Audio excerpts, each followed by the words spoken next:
يا شيخ طولت البقاء ويشوى القضية.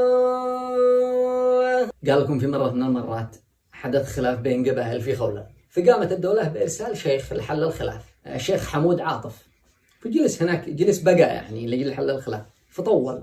فقام واحد من خولان قبيلي قام ديت زومل قال له: يا شيخ طولت البقاء ويش القضية؟ أو ما معك في البيت قوت؟ لا هي مخازينك من أرض الله خليه، فجلس بقالة ما تموت. تقبيل وصرعه بنفس الوقت. المهم الشيخ حمود عاطف رد عليه قال له: يا ذا القبيلي خف من هرجك شوية، مالي بخبزك والشفوت، أنا مكلف من قبل دولة قوية، عاد أربطك لا ما تموت.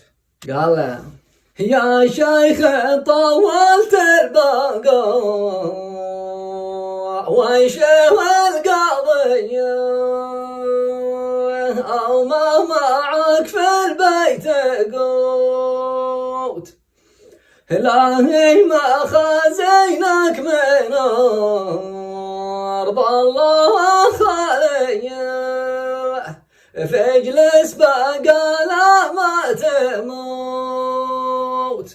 وهو جواب قال له: يا ذا القبيل يخف من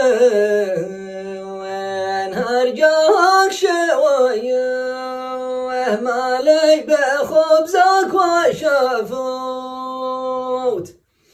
أنا مكلف من قبل